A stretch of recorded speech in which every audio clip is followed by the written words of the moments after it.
Welcome back to the Inside the Rink podcast. At episode 60, Chris and I are going to talk about Luke Dragusica's suspension, a lot of NHL, bit of contract terminations. You got Mikko Rantanen with a couple of suspect hits, resulting in a one-game suspension for him. KHL goaltender was terminated and is a free agent now. We also have a lot of stuff to do with the Winnipeg Jets. Hellebuck is out 4 to 6 weeks. Adam Lowry's extended.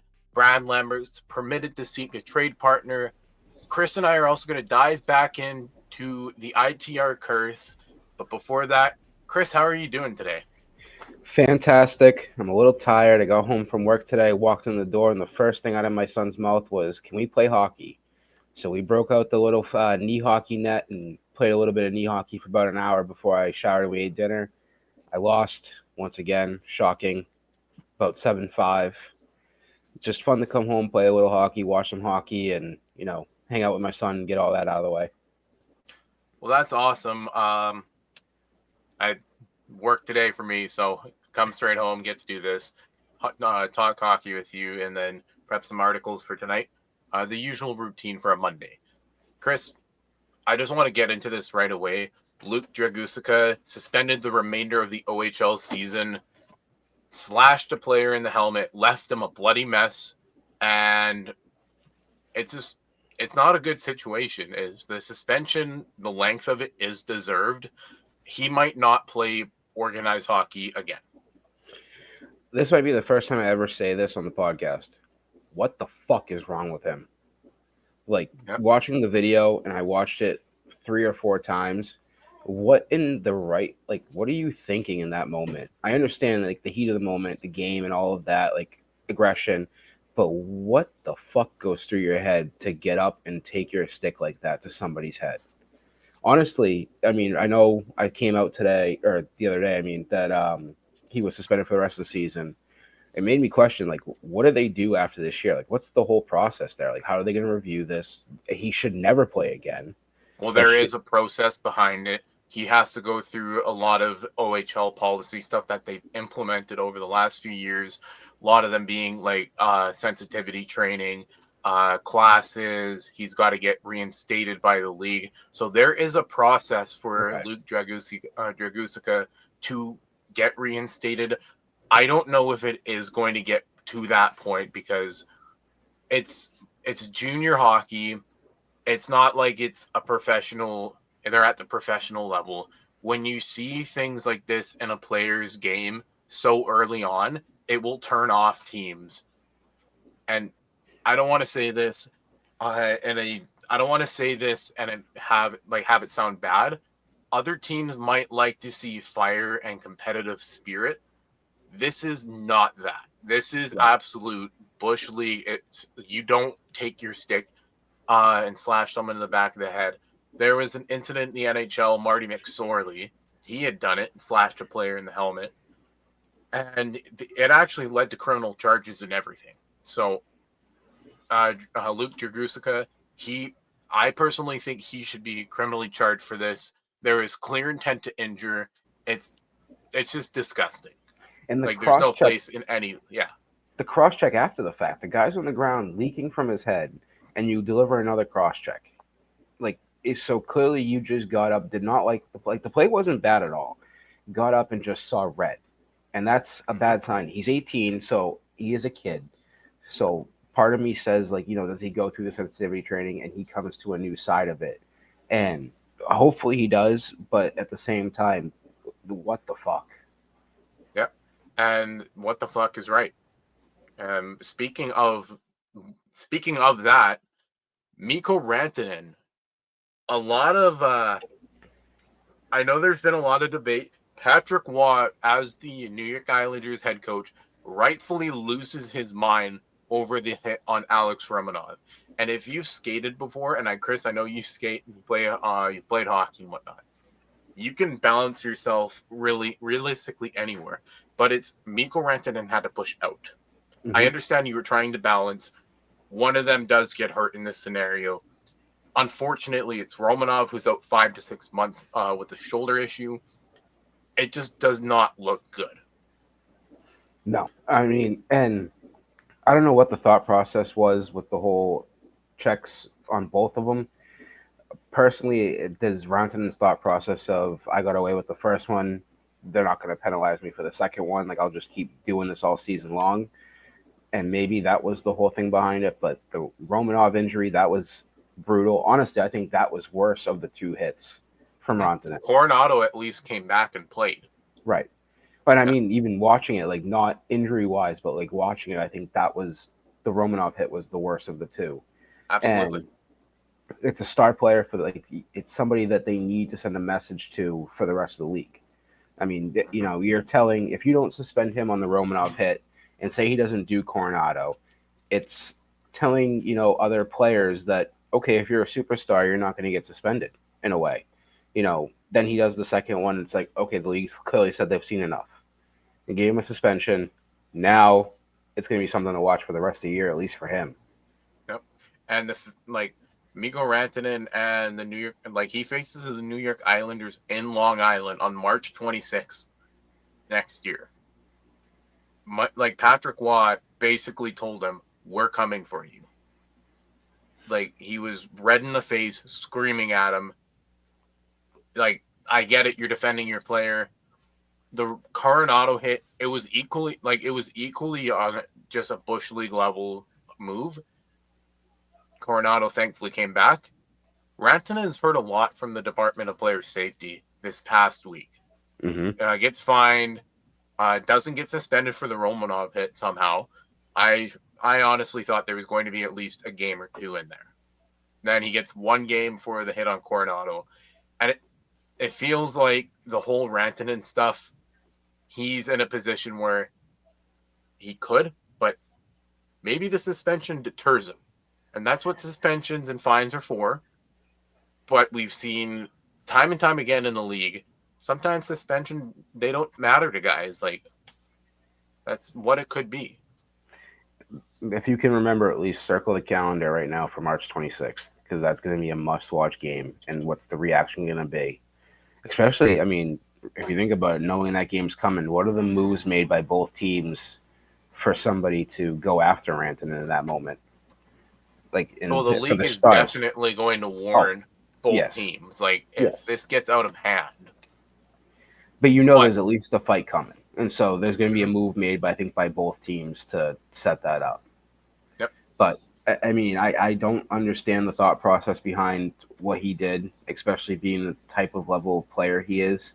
His team needs him on the ice. We'll get to them in a little bit uh, later on in the episode, but they need him on the ice, and he's a big part of the way they are this season. He's a big part of why I had them as deep as I did this whole season. You got to figure it out because you can't keep doing that. You're going to hurt your team in the long run if you're suspended for a period of time longer. yep. And it also affects the point totals. Guys, we've seen it time and time again. They care about their point totals. They care about reaching milestones. They care about these things. Maybe maybe it's a situation of Rantanen also cares about setting himself as a goon across the league. Like that's the trajectory. I don't think it'll continue, but there's a pattern starting to form, and it's got to stop because somebody like Romanov's hurt. He's out pretty much the rest of the year. 5-6 months is not a short amount of time to lose one of your top defensemen. You just said Um, something that triggered a thought in my head. And yeah, I don't know if you saw the clip the other day, but there was a clip of Draymond Green from the Golden State Warriors, and they asked him about why every game he's been walking in wearing a Macklin Celebrini jersey. And the answer he gave was like talking about how he grew up, like he watched the kid grow up since the age of 12, get to this point where he is now. But he said one of his favorite things is he's a superstar in the league that takes no shit from anybody and delivers hits and is like not afraid to be physical. And I wonder if like that clip came out and Rantanen saw something like that and it delivered, I need to be a little bit more physical because that's what the people are seeing, the superstars, the younger generation being a little bit more physical in their game. yeah, but injuring players, Right, not the yeah, message. that's not the way. That's not the Right, message. right. Like you can be physical, lay a hit, and not hurt a guy. Mm-hmm. but you can also be physical and hurt a guy. Right. There's a fine line, or like there's two very clear lines on where it is and where it isn't. But the one thing, like, I don't. Jesper Wallstead in Minnesota. I'm just going to bluntly move on here. Yeah, Sorry yeah. about that. No, you're good. But like Minnesota, it seems like they've figured it out in net. You got Gustafson, and now Wallstead. Jesper Walsa is a name that, come that draft year, I really wanted the Red Wings to draft. They went with Sebastian Cossa instead. Now Cosa's still in the AHL. Wallstead is the 1B in Minnesota. And unreal, in the last 4 starts, he's 4-0 with 3 shutouts and a 978 save percentage and a 0.75 goals against average. The Wild right now are currently on an 8-game point streak, and they have points in 10 of their last 11 games. They are just, and we'll get to the rest of that division a little bit later on, like I messaged you about this weekend. But there's a door open now in the Central for one of those top 3 playoff spots, I think.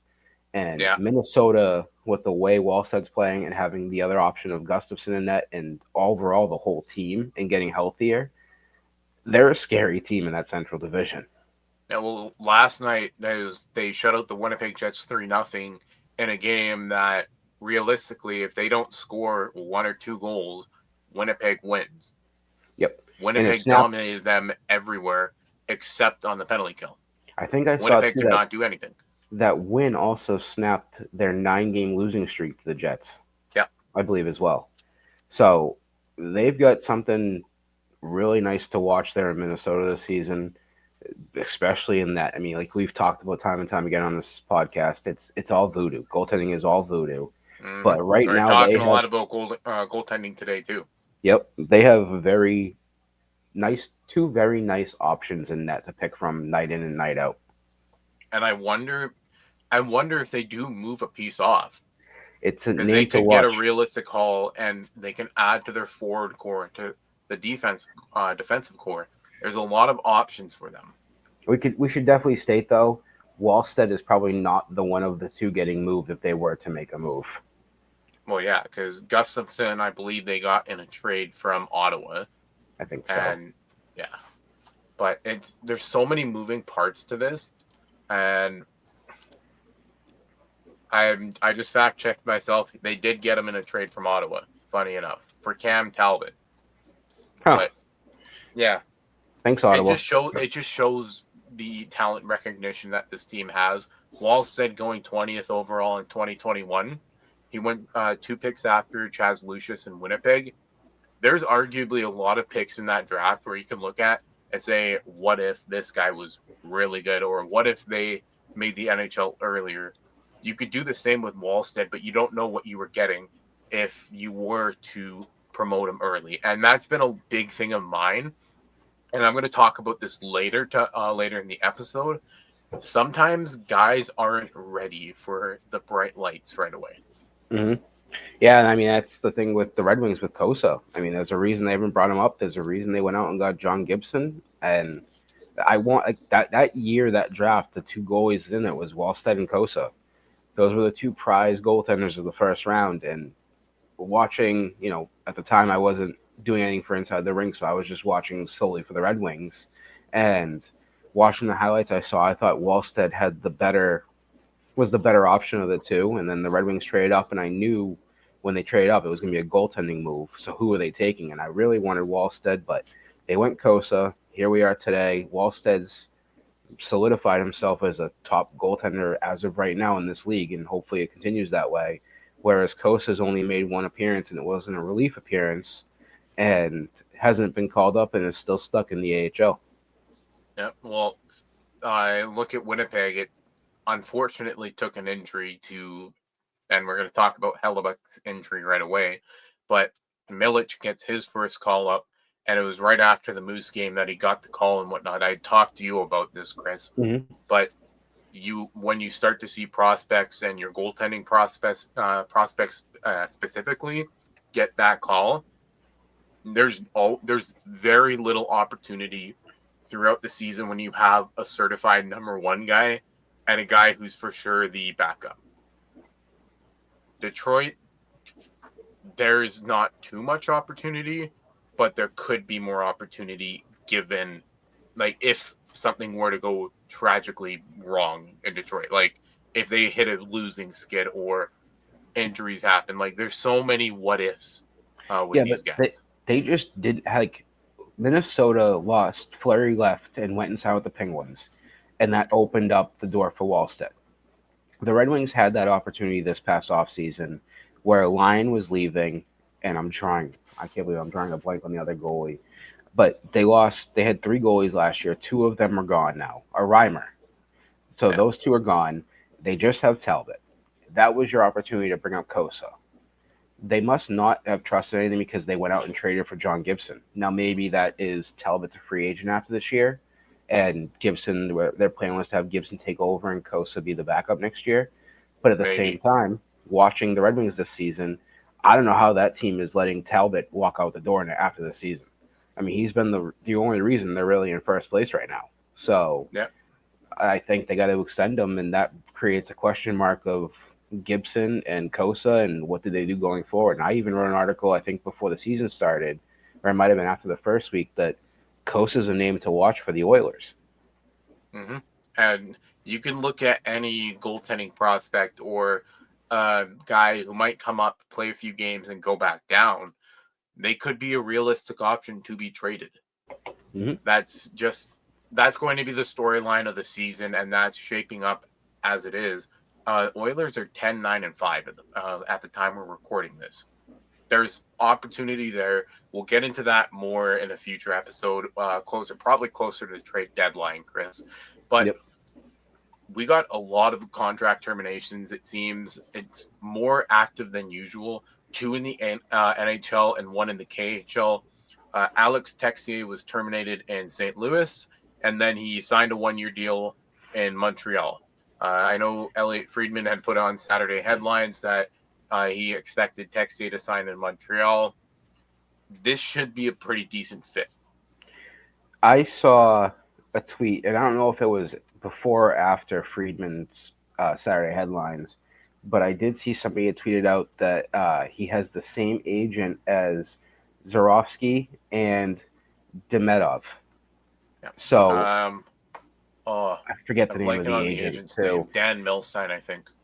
But I think that's when I saw that it was like people were saying it's just all signs he's going to Montreal.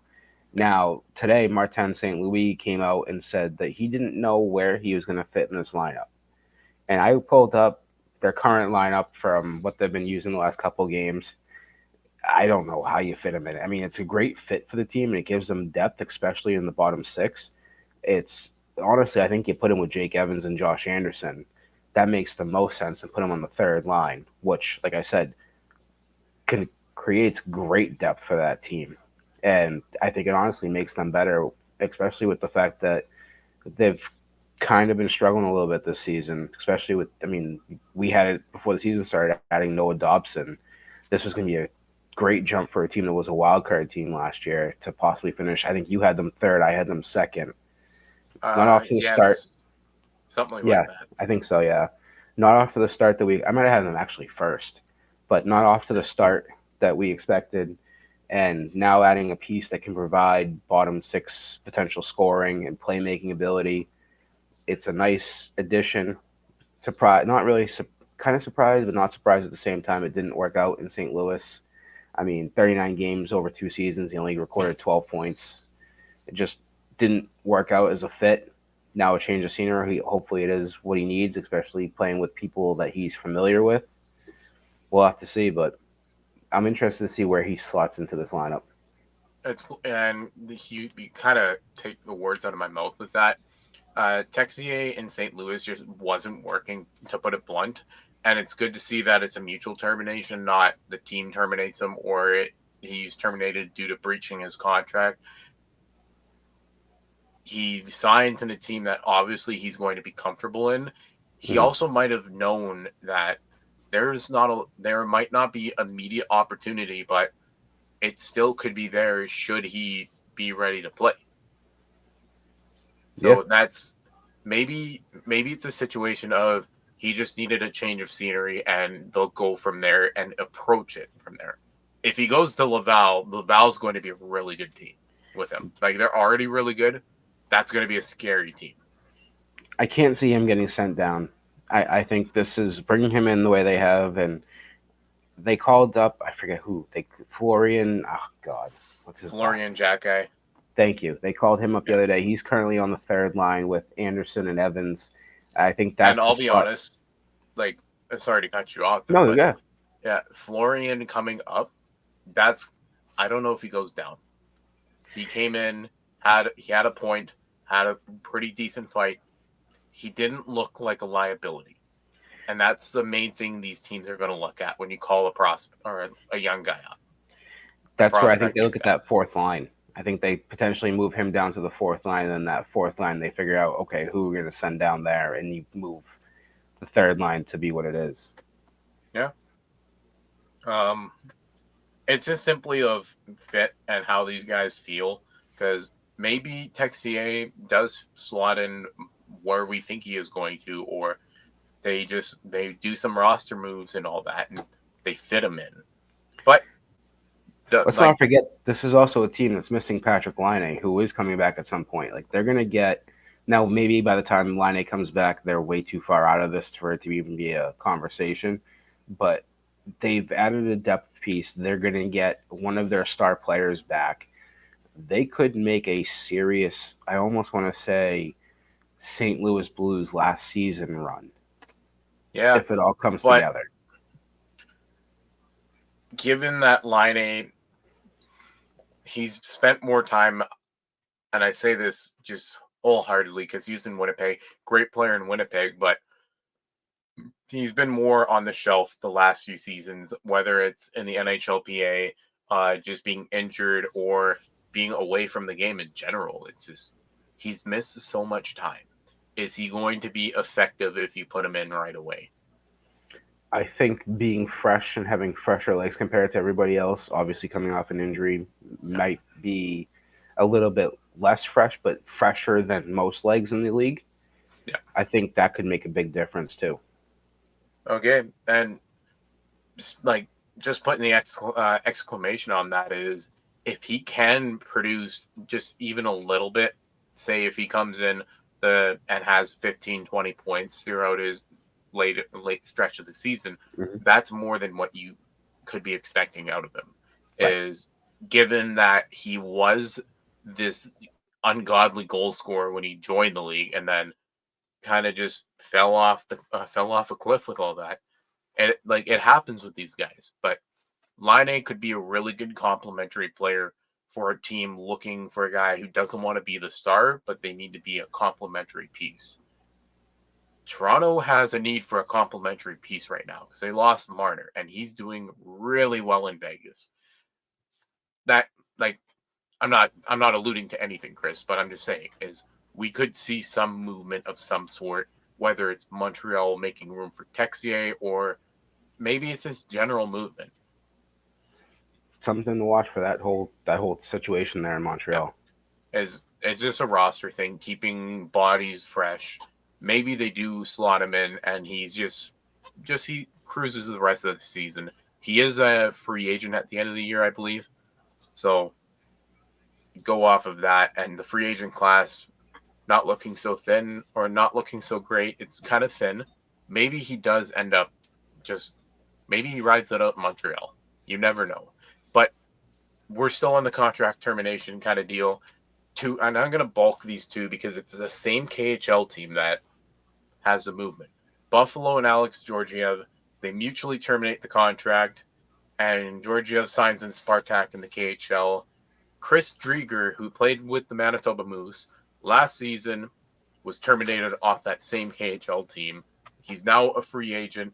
I wonder if he signs in the NHL. I see Draeger as an AHL deal. I mean, he played really well for the Checkers last year. Correct me if I'm wrong, that was a deadline move, was it not? It was. Okay. Because I was in Niverville when that trade broke, and it got sent to me from a buddy saying, "Hey, did you see this? It's on Elite Prospects." I'm like, I haven't seen anything of it. Then the press release came that Kaapo Kähkönen got traded 1-for-1 for Chris Driedger. That's what I thought it was. Okay. And so, yeah, I mean, last season with the Checkers, he went 10-6-6 with a 297 goals against average and 878 save percentage. And they were one of the top teams in the Atlantic Division, the AHL last year. And obviously, he was a big reason why they moved him. They brought in Kähkönen. They made a bigger jump going to the Eastern Conference Finals. Actually, no, I'm sorry, the Calder Cup Finals. They lost to Abbotsford. So they made the jump to get better in goaltending with Kähkönen. But him coming back, I'm intrigued to see where he signs. We saw it a couple weeks ago where Louis Domingue had his contract terminated, I believe, in the KHL as well, and he came back and signed in the AHL. So sometimes you see this situation where they go over the KHL, they do what they do their thing, and then they get their contract terminated. They come back to the AHL. Now, Georgiev, going over there, I mean, I'm not surprised by it. I mean, we talked about this last week with the Sabres, where they had so many goaltenders with Alex Lyon, Colton Ellis, Luukkonen, and Devin Levi down in Rochester. That's where Georgiev was. He wasn't playing. He had 2 games played. I mean, I'm not really surprised that this whole thing happened. Now, hopefully, he gets to have some playing time, show what he can do, showcase him. Maybe you see later on, a couple months from now, we're talking about a contract termination in the KHL, and he's coming back over here to play in the AHL. Maybe. I'm just going to put this out there and say this bluntly. Georgiev signing in Buffalo did not make sense. And you hit the nail on the head. They have so much goaltenders. There wasn't space for him to play. There's need on other teams, and that's why Driedger going to the KHL with as good as he has been, even if it's in a backup role or you come and go in the NHL every now and then, but you're mostly in the minors. Edmonton has a goaltending need. Winnipeg right now has a goaltending need. We're going to talk about Winnipeg in a second here. Maybe he does return into the Winnipeg Jets organization to fill out some depth because there's some issues in net right now. Other injuries aren't helping the team. Driedger, when he signed in the KHL and it was posted as a rumor on Elite Prospects, nobody confirmed it for 2 months. And I remember talking to a couple of media people in Winnipeg asking if they knew anything, and nobody knew anything about it. And then finally, the release was made, and it was confirmed like 2.5 months after he had signed. It didn't make sense that he signed in the KHL because even with the season that the Moose had last year, he wasn't bad. It's not like he was getting lit up 7 or 8 goals a night. He was there providing depth, veteran presence, and keeping the puck mostly out of the net. And I think we talked about it, so I want to go back to what you said about Buffalo. We talked about that last week. I think they're a team just grasping at straws, trying to find that piece that they've been missing since Ryan Miller left. I mean, that's the same thing we said last week, where they have all these names and they're just trying to figure out who's the guy that we can put in net that's going to be the savior to turn this franchise around with the pieces we do have. Now, as for Driedger, we saw it. I think we talked about it last week. If not, I know you and I definitely talked about it. Where Dustin Toskarski is now on a PTO with the Grand Rapids Griffins, and they had some injuries there. Where I think they had Carter Guylander up. So it's certainly a situation where you could see him sign a PTO, if anything, to come be another second, third goalie in the AHL, get his name back out there, and maybe even be a move to watch throughout the season for a team in the AHL that's competing for a playoff spot. Yeah, and Buffalo being where they are, it doesn't surprise me how low they are, but it's just so, like you said, they're grasping on straws, and it's very interesting to see how they're going to do things. Like, there's still 60 games left in the season for them, so that's a lot of runway to figure things out. You just don't know what they can or can't do, so got to look at that for the rest of the season. It's the same with anyone who gets terminated, whether it's in the KHL, NHL, with an overseas league. I'm just looking at Chris. I'm looking at the Winnipeg situation with goaltending, maybe Drieger does go back to his hometown team and he signs, even if it's league minimum, it's depth. I mentioned that, like, are they in trouble without Hellebuck? Simply put, they have other injuries on this roster again, and it's not helping. Like, Pionk went out last night. Morrissey did leave as well. That didn't help their case in the game, going down to 4 defensemen. There's other injuries on the roster. Nothing's clicking at the moment, but Hellebuck a Hellebuck being out 4 to 6 weeks, that is make or break of the season. If they go on a bad stretch for 4 to 6 weeks, where they are winning every third or fourth game, they're out of playoff contention. Just saying it bluntly, this team won't be able to salvage anything, and they've struggled with Hellebuck. Without Hellebuck, they are struggling. I messaged you the other day, and I literally said to you that is the door open now for Minnesota or Chicago or even Utah? And we just talked about Jesper Wallstedt a little while ago, and you see what he's doing, and that could be something that puts a little bit of separation between the Wild and the Jets for that third spot in the division. And it's not easy coming up for the Jets. I mean, their next 2 games, they got Washington and Carolina. Those are 2 teams that can put the puck in the back of the net. Yep. So it's going to be Carolina did it the other night. So right.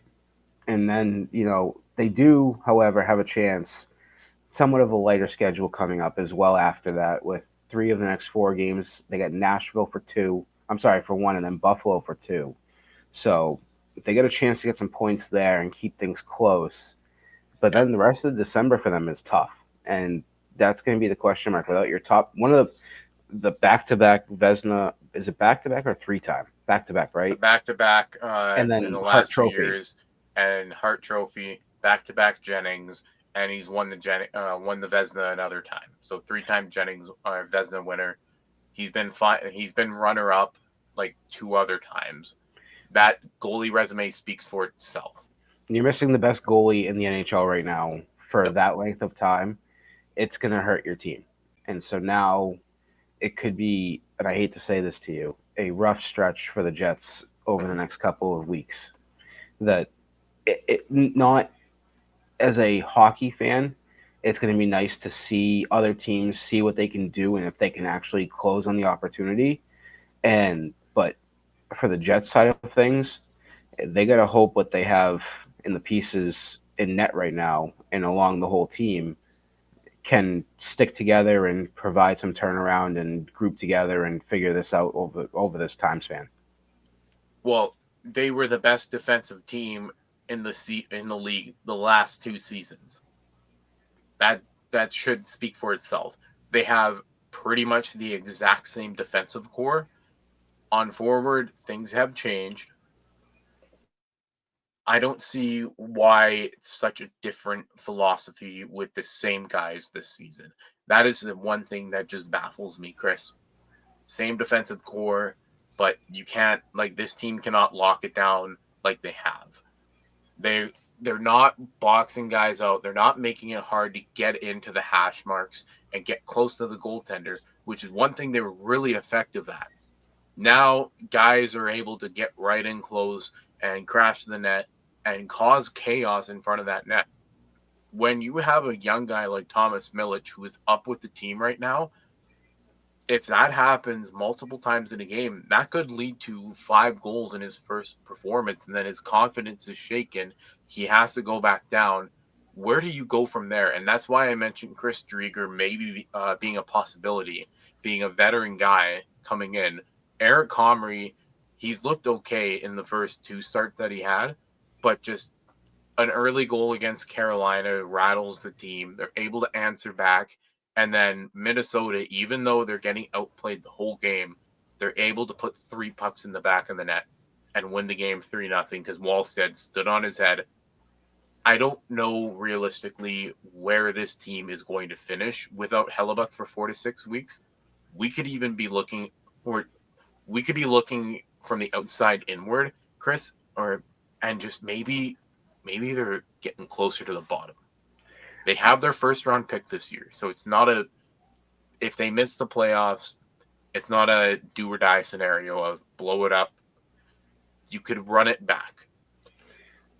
But how much cause of concern is, like, do you look at your roster and say, oh, this signing wasn't great, and you got, like, there's so many little things to pick apart, Chris. I have two takeaways, and Okay. I watched both those past two games, the Wild game and the Hurricanes game. And not being a Jets fan, I shouldn't say not being a Jets fan, more so not having the Jets be my favorite team and not covering the Jets. What I saw was they played with a little bit of intensity on that Friday night game against the Hurricanes because Nikolai Ehlers was coming to town. That and the news came out that day about Hellebuck, that they just played with a little bit more fire to like prove something. Like, you made a mistake leaving us. Like, they had something like a chip on their shoulder. Watching them last night, they looked like just a depleted team. They looked like they were just defeated, losing their top goaltender, and like they just didn't have anything to play for. And I I don't know what team we get going forward, and that might be the make or break of this season for them. Where if they come out and play like they did Friday night, they certainly can hold. I won't say a top three spot in the Central because I think the Central is very good this year. That losing your goalie like that for a certain amount of time is going to hurt you. They could be a wild card team, but if you come out and play like you did on Sunday, and that's your season without Hellebuck and net in front of you, then you're going to be a team going towards the bottom. I wouldn't say the bottom because Nashville, Calgary, and St. Louis don't look that great, but right above them in the middle of the pack in the Western Conference. Yeah, like, you hit the nail on the head. They're 12-9 right now through 21 games. 2-game losing streak, 4-6 in their last 10. There's cause for concern, and I know the panic alarms are being set off from what I've been reading and seeing.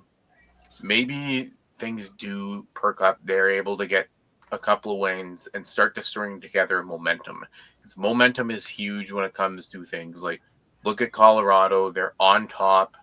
They're doing things well. Like, Anaheim is still on top in the Atlantic. Like, there are teams that are holding on to what they have. Maybe Winnipeg, maybe they have a down year. We see it with a lot of teams, Chris. You win the President's Trophy and you don't do great the next season. Look at the Rangers being the first team that comes to mind. This is a pretty good draft year. If you're going to get into the top 10, there are some really strong players to go in the first 10. I'm just saying, from our perspective, it's not a bad year. If you do miss the playoffs, just run with it. Yeah. Like, if trade deadline comes around and you're 20 points out of the question, that's that's pretty good sign. But if you're 3 or 4 points outside of the mark, then you can, okay, there's still a salvageable mark. It's only a 2-game margin instead of 10. The one thing that it's good news for the Jets when your captain resigns 5 years, gets a pretty good payday and all that, gets the full no move, modified no trade clause. Lowry resigns. That was the good news of the Jets week.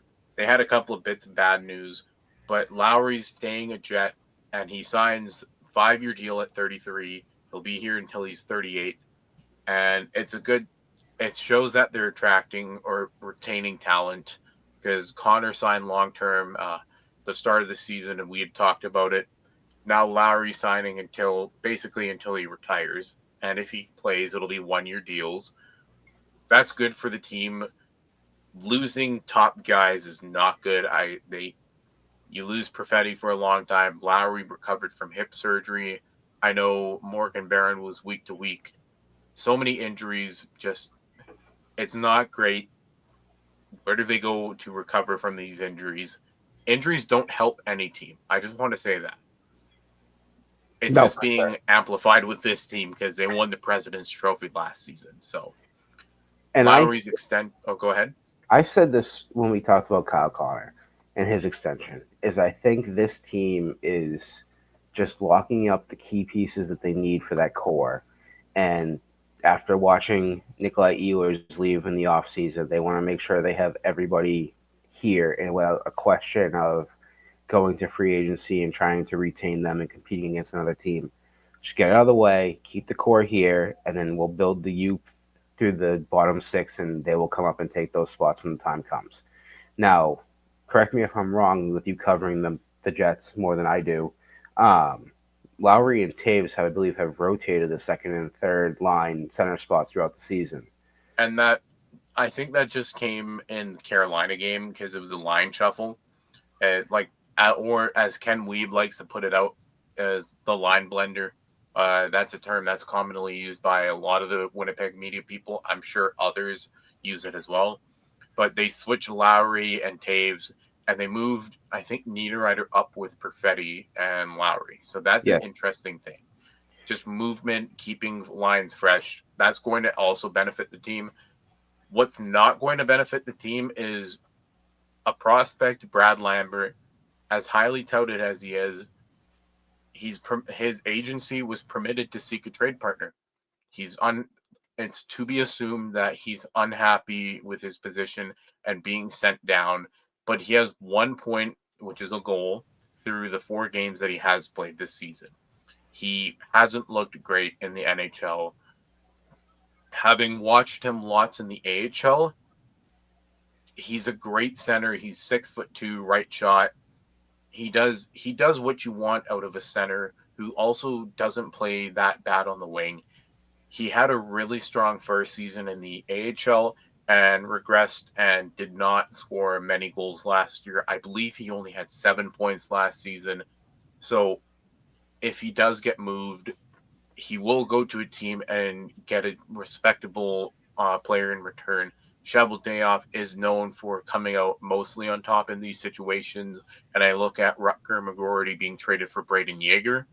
That was a good. It's a great trade for both Pittsburgh and Winnipeg. Yeager looks really good in the AHL, and McGroarty got his chance to show that he could be an NHLer.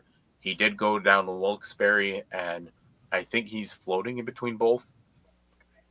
But Lambert being permitted to seek that trade partner through his agency, it gives him an opportunity to see what's out there. Gives his agency to gauge interest in the player. I know, I believe it was Frank Saravalli who had mentioned Mentyukov in Anaheim being unhappy with his role. Winnipeg's going to need a defenseman. Just simply put, with Pionk, we don't know, or I don't know how long he's out. Morrissey, I don't know if it's day to day for him. He took a puck in the face that was deflected off his stick. That could be a day to day deal. So much to just kind of dissect with those injuries. Lambert not wanting out. I don't want to say it like that. Just the permission to gauge that interest. It's always interesting to me because look at what happened with Billy Hanola. Just overcooked, has injuries, couldn't get to where he wanted to be. Now he's in the NHL. Just so many things to dissect with this team right now. and I said to you when we talked about the news with Brad Lambert that I think the trade request coming out, I personally thought there was, I don't know if Can I just clarify something quick? yeah. It's not an official trade request. It's just his agency was permitted to seek a trade partner. And That's yeah. yeah, So okay, it's kind of, but I do like just trying to toe the line here, essentially. yeah. So when we talked about it the other day, me and you, I said to you the one fit I saw was the Kraken, and the reason I say that is his uncle is the head coach of the Kraken in Lane Lambert. It makes sense now. You mentioned, McGroarty, the trade with Pittsburgh. They, I think it was Friedman talked about it the other day, where Winnipeg looked for something similar in return to what they were giving up, and it seems like this might be the same situation. So does Seattle have the pieces to make that trade where they can give up something that benefits the same play as Lambert for Winnipeg? But we'll see. Um, it's an interesting thing to watch over the next couple weeks where obviously wants to see what's out there for him in his future and wants to be able to actually play in the NHL instead of being a guy that rotates back and forth.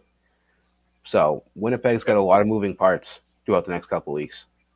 I'm just going to say this as my final thought on this situation, Chris. Lambert being the speedy center, who he's 6'2", right shot, and that speaks for itself. Right shot centers are in high demand in the NHL.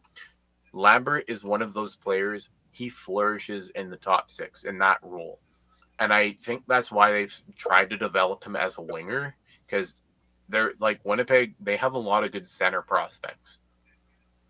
I know there's also a lot of good winger prospects in the pipeline, but maybe he's meant to be that center because it's a natural fit.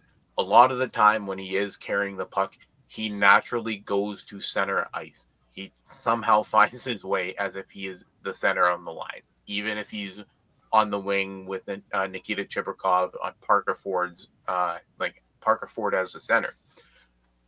I'm just simply put, this could just be a hey, I want my agent to see what's there. Maybe nothing comes of it. He's under team control. There's not a whole lot. He's on his entry level. It's a little more restrictive as if he were to be a UFA at the end of next season. So Lambert, regardless of what happens out of it, it's something that's going to have to develop to where we talk about it and where things come out. You bring up a good point with him maybe going to Lambert to like his uncle's the coach there. Maybe there is a fit, but I do expect in this situation that Winnipeg would be wanting a prospect of similar caliber in return, or something in return that's on par with Lambert being a former first round pick. It's definitely gonna be a storyline. I don't know how much we see over the next couple weeks. It's definitely a storyline to watch. I think up until the trade deadline for sure. Mm-hmm. And even the AHL trade deadline. But Yeah. I know with him being on an NHL contract, that would complicate things. So, Chris, the ITR curse. We seem to talk about teams that are red hot, and then they don't do so red hot right after. The Kings, since their winning streak, are 0-1-2. The Stars, since theirs, are 1-1-1. The Bruins are 1-2-0. And the Ducks, who weren't doing great when we talked about winning streaks, are now 3-1-0 since we last talked about them. I want to go right down the list. We're going to start with the Kings. We came in last week. They had a 4-game winning streak. And after recording that, 0-1-2, I believe, I mean, they had a tough game against the Bruins where neither team could score until the third period and was late. The issue they're having right now is they can't put the puck in the back of the net. And they're mix and matching their lines. I think I did it today. Today was the Senators game, and they moved Kopitar down to the second line. So they're trying to figure it out. I think the biggest story, and we talked about this last week, is how they're going to replace Drew Doughty in their lineup. And I think that's part of the issue you're seeing right now. Is I thought they had the depth pieces on the blue line that could make this team still competitive, but right now I think they're trying to just piece it together with Doughty being out and seeing what they can make work. And it's going to be a lot of mix and matching different D pairs throughout the whole season until he's back. Yeah, Doughty just like we talk a lot about veteran pieces, especially in this episode, and top defensemen. Doughty fits both of those bills for LA. That's hard to replace. A guy who's been with the franchise since he's been in the league, the only team he's known, essentially. How do you get a guy to take on that role, that leadership role, who's been in the league for as long as he has, and say, run with it? Because sure, you got Joel Edmondson, but has Joel Edmondson ever stood out to you as a number one or number two defenseman? Nope. The answer is going to be no. He's a good depth piece, but how do you look at your depth if you're LA and say who goes and fills that void? And LA, it's a need to fill the void. Where like look, and I'm just going to relate this back to Winnipeg. How do you look at your goaltending depth and say, hey, our 3-time Vezina Trophy winner, who's a 2-time defending of this trophy, he's out. Hey, Eric Comrie, I need you to fill the void. it's an unrealistic expectation for guys to go up and fill these holes on your team. There are going to be guys who feel that they can step up. Maybe it's a young prospect in LA, like it could be in Winnipeg. Maybe it's a young guy who can come up and show that he can play to that level, that he can elevate himself. The name that I'm thinking is Brant Clark on defense. Mm-hmm. Maybe And they he elevates his game. he's got to, because like I said, over the last 3 games, it hasn't been pretty. So they need him to take a step. I also look at somebody like Doughty with veteran leadership, Brian Dumoulin. Like Mm-hmm. they added him in the offseason. You're a veteran in the league. You know what Doughty means to this team. Just being in the locker room to start the season, you got to be a guy that has been around different locker rooms and knowing what they're missing now, and take a step forward. Absolutely. And like LA, either things need to get better and they need to get on track, or they need to slowly figure it out and go through adversity in the season. And every major team that goes on and goes deep into the playoffs, especially, and I like to consider the final 8 teams in the playoffs deep just for what it is. When there's 16, that's first round. Second round, if you go there, you are one of 2 teams to go there where you play. Like half of it has to go in each round. But it shows that this team needs to face a bit of adversity because LA, when they're healthy, they could be a scary team. Mm-hmm. They're firing on all cylinders when they have their pieces there. When and it's any other team in the league. If and we're going to talk about Dallas in a second, but if you were to take say Thomas Harley is out, but Miro Heiskanen, if he were to go, that would affect their blue line. They have pieces in place in Dallas to come up and push guys up the depth chart if needed. LA doesn't have. I personally don't believe LA has that to replace Doughty. Is just the caliber and the style of player he is. How do you replace that guy in your locker room and on the ice?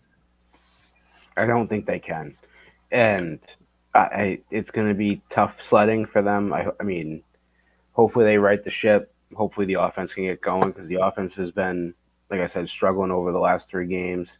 If the offense can get back on track, that might change things a little bit more. I don't really know. I know to start the season it wasn't working as well, but they had that top line of Kempe, Kopitar, and Kuzmenko. They haven't really played together much since the first couple weeks of the season. Maybe you need to get those 3 back together and get them going like they did last year. I think they were averaging like 3 points a game, each of them, because they were red hot when they were all together. So Yeah. maybe it's something like that, just as simple as putting those 3 back together and letting the rest of the lineup figure itself out from there down. But they got to figure it out with Doughty out. They got to mix and match, and they need to keep Kemper healthy because he's a big part of what they're going to do the rest of the season. Mm-hmm. But on the Ducks, I mean, on the Dallas Stars end of things, Oh, I man, I'm just gonna say this bluntly. I don't think Rantanen getting tossed helped them at all no. But I will because that say, that was 3 brutal stretches for Rantanen in consecutive games. though, so maybe we cover them again next week. The one thing I did want to talk about was we talked last week about Ottinger and DeSmith. Ottinger played 2 of the 3 games DeSmith had last night. Not a bad start for DeSmith. Stopped 31 of the 33 shots and had a 939 save percentage. It's interesting to we talked about Hellebuck as the best goalie in the league. I had Ottinger as my Vezina winner this year. It's intriguing to me what the backup goalies are doing to this point in the season. Well, backups, it's such a crucial role on any team. It's look at, and I'm going to use Winnipeg as the example here. They had a really good backup in Laurent Brossoit, and doesn't resign, goes, gets his money again. The first one, he was left to get his cup. Now he comes back to get his money, or he left to get his money, pardon me, and he gets his contract, is what I'm looking for. Sorry. Brossoit being a very crucial part on these teams and what they're doing. it's very interesting with the backup role. A backup could make or break your season essentially because either they're going to be really good in the role that they're playing and complement your starting goaltender, or they're going to be good enough where it's a 1A, 1B scenario. And we've seen that time and time again with plenty of teams. I'm thinking Linus Ullmark and Jeremy Swayman from the Bruins, like couple of years there. You even have other teams that have 1A, 1B scenarios now. The first one that comes to mind, and we had mentioned this actually, was Jesper Wallstead and I'm forgetting the back Gustafson. It's not David Gustafson, but Philip Gustafson. So, ton of things. Chris? We got it looked like Jacob Markstrom was just about to go at it with James Van Riemsdyk. Yeah, I saw you kept going there, and I was like, obviously he's trying to. I'm listening, but the game just ended and the Red Wings lost 4-3. But we got the same thing as the Rangers game. All the benches cleared, people going at it. Dylan Larkin's just looking for anybody right now. Siegenthaler had Lucas Raymond on the ground. I don't know what the sequence was. I just happened to look back to see where they were at in the game, and there was 2 seconds left, and all of a sudden, all hell's breaking loose on the ice. Yeah, and Markstrom being a good piece in New Jersey even is 1A, 1B scenarios. That's ideal. Having a strong backup goaltender is your best case scenario, but a good, a, a serviceable backup goaltender is what most teams look for. There's 3 tiers. If your backup's bad, you have to look at your prospects, simply put. And like I just said, Minnesota has that 1A, 1B. We see other teams that could have 1A, 1Bs, but just guys have to develop. There's so many little things that, when it comes to teams, how they're playing. Dallas could have a 1A, 1B if DeSmith continues that level of play. And I was saying before you saw the potential fight there was like backups could make or break your season. Mm-hmm. I said that last week with Quick. Yep. I mean, we talked about Quick and Shesterkin. Now Quick's out with an injury, but we talked about last week that Quick was the way he was playing. Like that could be a 1A 1B situation, or not even a 1A 1B. We called for more of a little bit of a split. Where I think it was last week when we talked, it was 15 games for Shesterkin, 5 for Quick, and it should be more so in that 20-game stretch. Like you could have had a 12-8 or a 13-7. Like the numbers Quick's put up, he kept the Rangers in games when they're struggling. And I'm just bringing it back, like all this thought process is Ottinger being Vezina caliber. Maybe DeSmith has to end up in that starting role, or they split the games and it's a 1A, 1B, and it's near 50-50 because that's how good he's playing. Because Dallas right now on not a great streak, but maybe we'll be talking about them next week that it's reverse, and then we think it's the ITR curse again. But Dallas being as heavy as they are, I don't think it's their goaltending or anything like that. I think it's because of Rantanen. That it's just such a shake. Simply put, they could have tied the game. Like, it's such a thing. It's something you have to watch to get it. Is the very questionable goaltender interference call.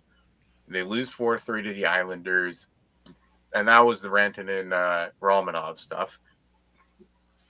Next game, I forget off the top of my head what the score was, and then you have previous game that they just played and the Calgary game, and just so many little things. And that if Rantanen's not tossed in those 2 games, they could realistically be 3-0 right now, and this is a whole different script. We could be flipping the script on Dallas. Maybe we're cursing them. Maybe they do go on a losing stretch. That's the thing. We talk about them and somehow something goes wrong with the team, and here we are. Same thing with the Bruins. I mean, what did I say last week with them? We entered the episode. They were 8 of 9, I believe, or points in 8 of 9. One of the two, either 8 of 9 or points in 8 of 9. But I said this upcoming road trip was a make or break for them, and Yep. you know So it far, they're started. breaking. It started with Carolina, which wasn't. It was at home. They lost that game, and then all of a sudden, since we recorded last week, they're 1-3-0. Their one win was the overtime win against the Kings, but then they lost to the Sharks last night 3-1, which the Sharks. I don't even want to talk about them because I like watching them so much that I don't want to curse them. The Oh, Ducks, same thing. Like we'll talk about them in a minute. The Hurricanes, they lost 3-1, and then but they're only averaging 1.8 goals per game in that 4 game stretch. They yeah. seem to have dipped a little bit offensively, and they're allowing 2.8 goals against. And I Yeah. find it interesting that they have a negative goal differential. They're a -2 right now. The other thing I thought of too as I was looking into this a little bit more, and it's weird to me that this team, with what they have, like Swayman's been solid, I think, to this point of the season. But losing Charlie McAvoy might be something. We Mhm. talked about losing Drew Doughty for the Kings. Losing McAvoy for the Bruins could be an issue. I don't know. I haven't seen, and maybe producer Connor could help us out here, but I didn't see his time frame for his return. But Yeah, I'm not. I don't know where. I think it came out. Uh, I do know with the McAvoy stuff because there's something to do with his face, obviously. And I mhm. saw a photo of it. Should have paid more attention to it on my break today, but it just kind of slipped my mind. But um, you kind of hit the nail on the head with that one. Is McAvoy could be a crucial loss for the Bruins. It's also unfortunate because he could miss the Olympics, or you don't know if he's back in time, kind of deal. So And I mean, you can only rely on Swayman so much. Swayman, what was it, 2 years ago? They had that 1A, 1B situation with Olmark and Swayman. There was the guy they used in the playoffs because using the rotating goalie option didn't work.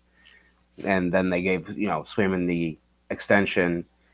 So now Swayman's the guy. In fantasy, I drafted Swayman expecting him to be, you know, a bounce back year for him and being a top goaltender again. But right now, it's a lot of question marks with that team. I mean, people didn't expect them to be in first place in the Atlantic Division, which they were, I believe, entering play on Saturday morning because the Red Wings got 2 points and they took first place back. yeah. So people didn't have them in first place, in the Atlantic, and the start they got off to, very surprising. Now, like I said last week, with this coming stretch, is this what brings them back down to earth? And so far, from what we've seen from this West Coast trip, it might be. Yeah, and producer Connor just put in the chat that Charlie McAvoy had facial surgery and he's out long term. So there's that. That's an interesting thing to note because Boston didn't look that bad this season. That's a very key piece to their lineup. Like, simply put, losing McAvoy hurts this team. Well, we also saw it last year after Four Nations when they lost him to the injury. I forget what that injury was, but they lost him to the injury. He was done for I the believe it season was a last year. shoulder injury. Yeah, and then I think it got infected, if I remember Yeah. correctly. But they didn't have him the last half of the season after that, and they didn't look like the same team then. So now you lose him again for this stretch run. I guess, like producer Connor said, long term. So who knows when they get him back? That could be detrimental to their season. Or in their case, maybe a guy steps up because there's a lot of opportunity with the injuries that are present league wide for young guys. Milic in Winnipeg. We talked about Brant Clark in LA. Mate, like maybe it's that, but there's a good chance it's probably not. So They're like it's really just a hole. it's the one thing I have seen is it's more so they've used Yoki Haru as the piece to fill in, and not for nothing, he's not the piece to fill in, and there really isn't much other pieces coming up that can help them on the blue line. Yeah. So it's very interesting, but McAvoy, you say it was detrimental. That's right to the right on the money. So, Chris, Anaheim being the last one. We talked about this last week, and I think you nailed it perfectly when you said it, and I completely spaced on it. Is I kept talking about they have the veteran leadership in their locker room, something they haven't had in years past, to turn things around. But then you mentioned Joel Quenneville. Adding in Yep. the veteran leadership they have in Joel Quenneville, they had a rough stretch of losing three straight. Then all of a sudden, after we recorded, they've gone 3-1-0. And the biggest one, I think, was the 4-3 overtime win against Vegas in a game that was for first place in the Pacific Division. And you come out and they looked really good last night. And I've seen a lot of tweets over the last week and watching them. I don't usually stay up late. The Ducks have me staying up late. And a lot of tweets I've seen have been this Ducks team is so fun to watch, just the way they play. And the fact that I was going through, okay, so who's recorded a point over these last four games? And I wrote an article, I think it was last week, where I said, we had a podcast where we said the future is now. We talked about Bedard, Carlson, and Celebrini.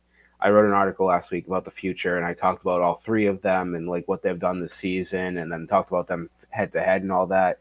And at the end of the day, going back to the last four games and looking at it, every single player, all 16 guys on the ice, have recorded a point.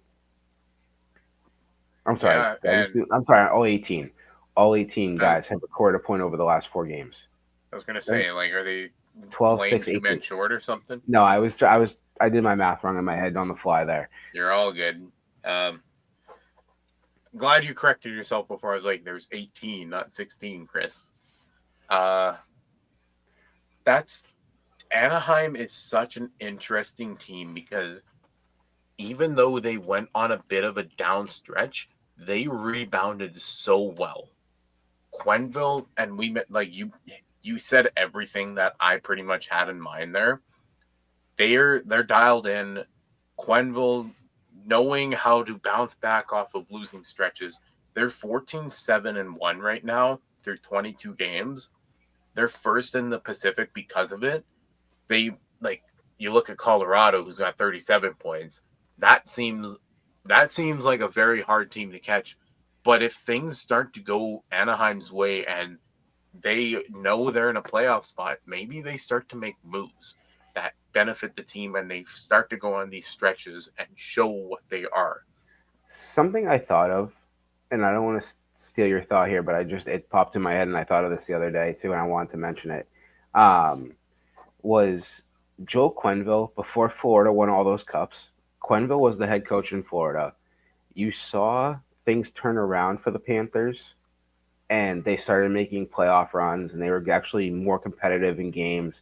And then all the news came out about Quenneville, and he was relieved or stepped down. I forget exactly what happened with the whole situation. It might have been mutual, but anyways, the point I was getting to was, yes, then they got a new coach, and they started to win the cups.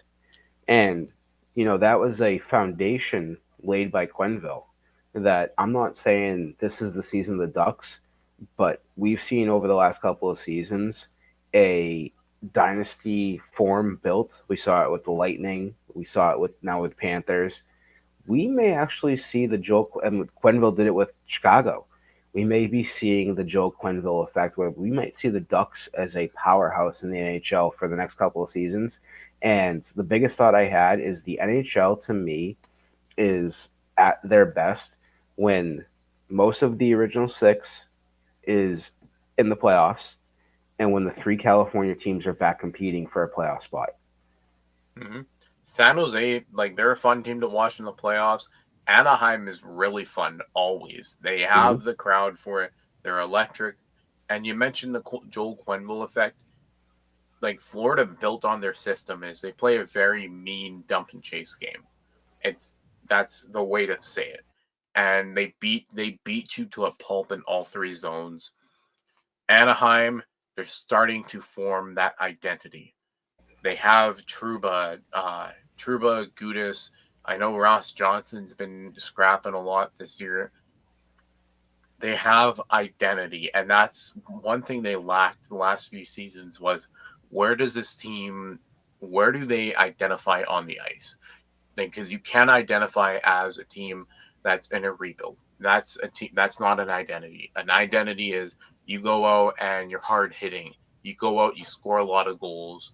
You might not win every game, but Anaheim lacked identity, and this year it feels like they finally have one. And So that's Quenneville coming to the team was controversial to begin with, and if you steal my thought, even I really don't care if you do because someone's got to say it. But Quenneville coming to the team has proved to be a success so far. and I mean, looking at what they have all around too, like they have the youth talent, and they over the last 4 games they're winning these games, and they have a superstar in Leo Carlson, and he hasn't even scored in those 4 games. He's contributed. He has 3 assists in those 4 games, but you look in the pieces they brought in: Chris Kreider, a veteran depth, like a veteran leadership piece that's on the top six. Seneke. Seneke is a young, interesting prospect who in these last 4 games is on a point per game pace. He had And 4 points. and I'm gonna say about Seneke is it was a pick that everybody that was at the draft in 2024 was shocked that Seneke went so high. I had Seneke in the late 20s. I when he was called third overall, I was going, what that like what's going on here? It's paid off for Anaheim so well. He's transitioned like a pro. He And looks like he belongs.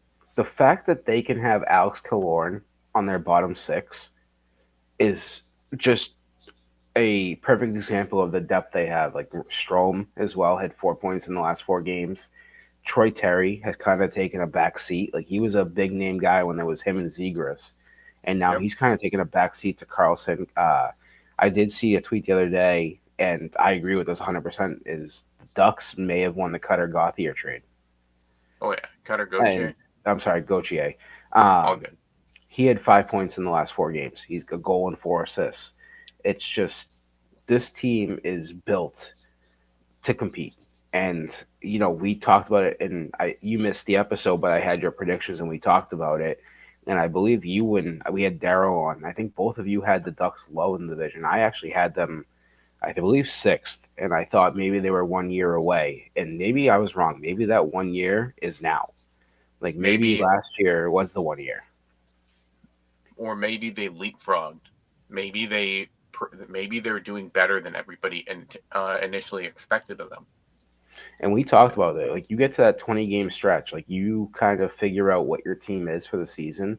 And we're approaching an American Thanksgiving. We're going to do it this week. Maybe we'll do it next week, depending upon the news, because this is one of our longer episodes, and we haven't even gotten to the stuff we talked about doing. So maybe we'll do it next week. But we talked about doing an in and out. Do we really see a team that's in the playoff spot by American Thanksgiving, which is the trajectory usually? Are they actually in? Do we believe in them? Or are they out and we don't believe in them?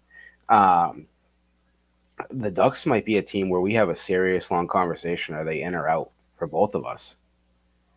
Yeah, and that's kind of the way to look at it. But Chris, I know you had something to end the episode with here, so I'm going to give you the floors. So we talked about going into this last segment about the ITR curse, and we seem to just talk about teams that are hot and then they cool off. So I thought it'd be fun for both me and you. I got 3 teams. Let's just talk about them Okay. now, really quick, and let's hope they just cool off because I'm tired of it. I want a little bit more. I talked about this being American Thanksgiving and the playoff race. You want a little more parity. Yes, thank you. We talk about this being American Thanksgiving and the teams making the playoffs, and like this is your playoff spot. Right now, I'm going to talk the first team, the Colorado Avalanche. Just I what they're knew doing that this off the season. top of my head. Yeah, we got to slow them down. I mean, the fact that they only have one regulation loss to this point in the season, something's got to change, and something, whatever it is, isn't working. So maybe the Inside the Rink, podcast curse is what's going to do it. Maybe next Or week we we're talking propel about them. them to a 25-game winning stretch. Who knows? But right now, I'm just going to put all the stats out there because this is usually how it works. And once I do, things turn around. Maybe it's the LaValle curse. I don't know. We'll have to figure that out. But right now, Colorado is 9-0-1 in their last 10, 9 straight wins. They have points in 13 straight games. They're 11-2-0 in that 13-game stretch. I'm sorry, 11-0-2 in the last 13 games. This week, and the reason why I brought them up more so than anything, their next game is on Wednesday against the San Jose Sharks. So the way the Sharks are playing, maybe it propels the Sharks to be, like I said, hockey is a lot more fun when the three California teams are competing like that. Maybe the Sharks beating the Avalanche is a big step for them and a momentum booster because they're already off to a good start. Then they got Minnesota, who we just talked about as a hot team, and then they got Montreal. 8-1-1 in their last 10. They've won 5. Tough That's stretch. all I've seen on my timeline lately. Great time to bring up Colorado. Tough stretch. Maybe it is exactly what we need. The other team, another team I want to talk about, I have 3. So that was number 1. Number 2 is the Islanders. This team has no business being as good as they've been to start this season. I expected maybe 2 more years before they get to this point, but obviously we talked about the Jack Hughes injury, Pittsburgh the free fall. So the Islanders moving up Schaefer's to also second. been a stud. That's the big thing. They're 7-3-0 in their last 10, 9-3-1 in their last 13. They have the Bruins. So maybe we talked about the Bruins. They're going to turn things around now. If we talk about the Islanders right now in this hopefully cursing teams, hopefully this is what starts it. They have the Bruins, the Flyers, and the Capitals. Their next 3 before we record next. So we'll have to see how those 3 games go. The last one, and I don't know, maybe this is hopefully they're 1-2-0, is the Minnesota Wild, who are 8-1-1 in their last 10. They're 9-2-3 in their last 14. Their next 3 games are against the Blackhawks, the Avalanche, and the Sabres. Tough little, stretch coming up. Like the Blackhawks are a team. I think I said to you that the Wild and Chicago are a team to watch for that 3rd spot in the Central if Winnipeg can't get there. Yeah. They got Colorado, so we'll have to see. Maybe that's the 1 win right there. And then Buffalo. And Buffalo's been hot lately, so maybe realistically talking about these 3 teams right now going into the stretch might be exactly what they need to cool all 3 of them off. But there's Colorado's red hot, Minnesota's on the up and up. Islanders, they seem to be clicking, so it's a matter of how these teams play. Point percentage plays a huge part. I know Colorado's got an insane point percentage right now, only losing 1 in regulation, so as you said, we're going to see how things develop. And Chris, with that being kind of said, we're going to talk more hockey next week. It's been news heavy this week, which is always fun to go off, relate things to each other. And until next week, have a good week, everybody. Chris and I have enjoyed this, and we hope to see you listen next week. Have a good week, everyone.